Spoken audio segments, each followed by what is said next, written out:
What's going on, everybody? Welcome back to A Cut Above Knife Sharpening. So, the much anticipated brisket knife. We have it back. It's been out at Peter's Heat Treat out in Pennsylvania. They did a magnificent job of getting this heat treated straight as an arrow. It's even cryogenically treated to -300. That helps just temper it. And I mean, this thing's flat. We put it here on our flat marble top here. I mean, it's good to go. So I sent it off. I didn't do any bevels beforehand, just to kind of help with not getting any warps in it and to keep it flat throughout the process. So that creates two challenges for us. Now we've got to put bevels in it. It is heat treated, so it's extremely hard.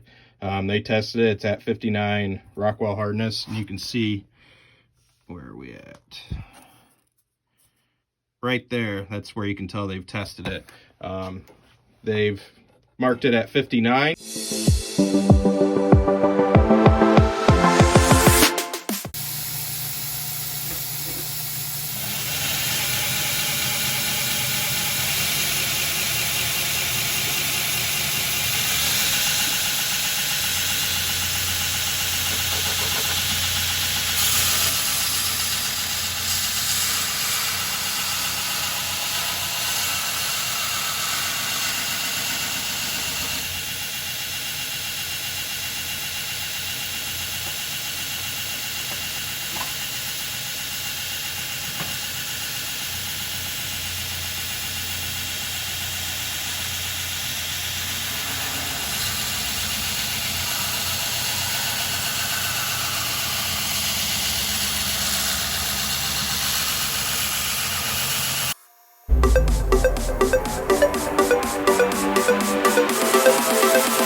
Off of this, there was just nowhere good to clamp this backside of the blade, so it was trying to move around even though I had it pretty well super glued on there. So I just didn't have a good way of keeping it on there. Then once I flipped it, I would have had to shim up this backside because it's on a taper. So I ended up just taking it off and doing it all freehand, which this is the aftermath of hand grinding that with water to keep it cool. So as you can see, I'm a disaster. The shop over here is a disaster. There's water everywhere. So I didn't film it for that very reason, because there's just water and stuff just going everywhere. All right, so I just got it fixed here on a piece of wood, keep it steady for me. And I'm gonna start with some 120. Should be enough to get these deep grooves out.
There's just a couple areas that I need to touch up that I see.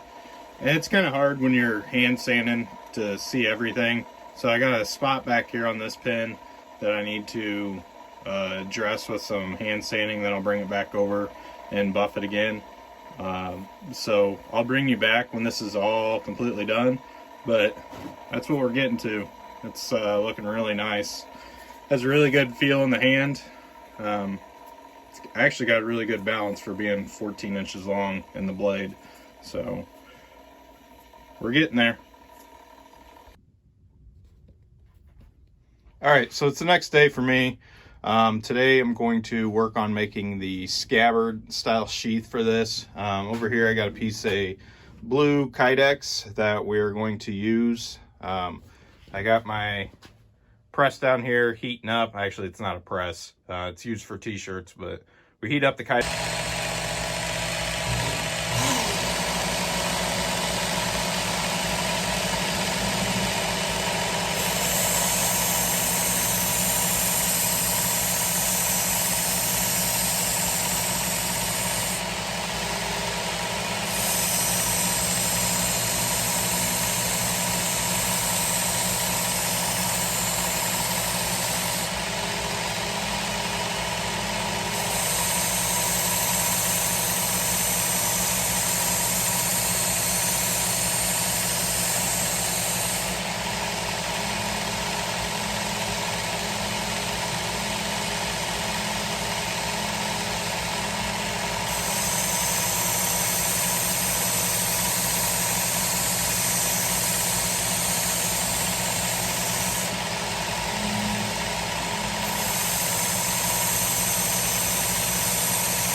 So the last part for a good kitchen knife like this is gonna strop it.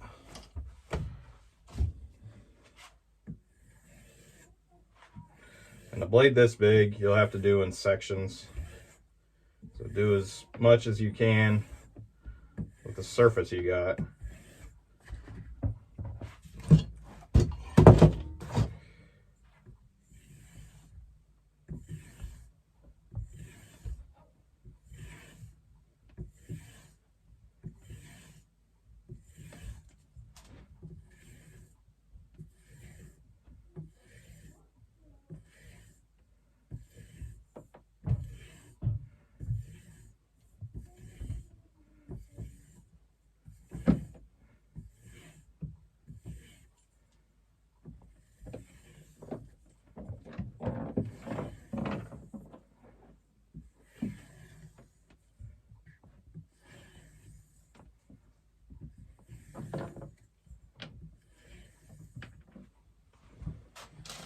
See where we're at.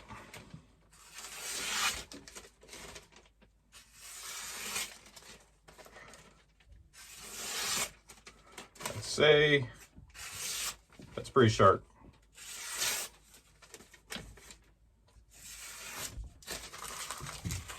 So we've achieved a razor sharp edge in just a couple minutes. It's that easy. A lot of people fret over sharpening knives, thinking it's a really hard process, and it really isn't. If you know the basics, it's pretty easy to get done. So the last thing I'll do is I'll go through and I'll clean up this blade. I'll use some denatured alcohol. I'm going to repolish the handle before it goes out, because after several people have handled it, the etching, and the customers actually looked at it, it's kind of gotten a little scratched up from handling, and so we'll get that repolished up. Then this is going to be on its way to the customer today, and it's a really awesome knife. Really happy with how it turned out. If anybody wants a custom knife made, it doesn't have to be like this, but anything, just message me down in the comments, or you can go over to my website, acutaboveKnifeSharpening.com, drop me a message, and we can start collaborating on some projects. But as you see, it's just a simple scabbard style sheath that can go in a drawer, and it's going to protect the blade. You're not going to get cut, and it stays on there really nicely. It's got a rolled edge on top, so it keeps it from coming out, kind of locks it in there. And that's a really simple sheath for a kitchen knife. Pretty easy. There's no real need to cover up the handle. I will have it covered up for the customer just so it doesn't get scratched up, and he so desires to keep it on there when he's not using it, he can do that. But I got a couple other projects in the pipeline. Real quick, there's a little EDC knife that I'm going to be starting. The overall size is just like that right there. So could be like a kind of oversized neck knife, or it could be a little EDC beltline knife. That's going to get started here soon, probably in the next couple days. And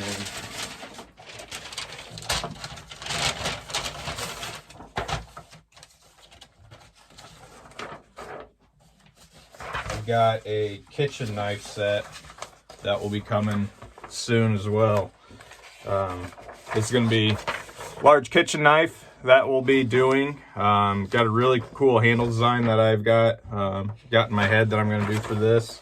It's going to have some copper liners with it, and this is going to be the pair to it.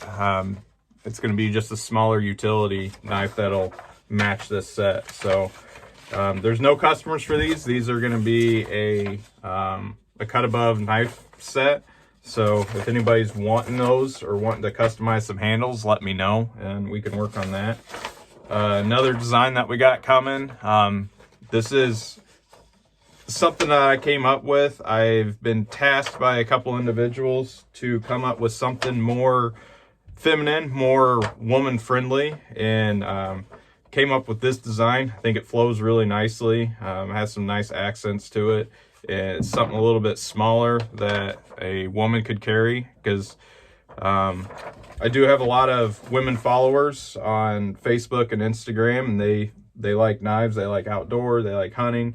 So I think this would be a really good knife that'll kind of play tribute to them. And again, some really cool handle material in the works for that. I don't believe I have it down here, but it's kind of a stone, ivory stone look, and it'll have some dark handle material on the outsides, probably some ironwood, and that's going to look really nice.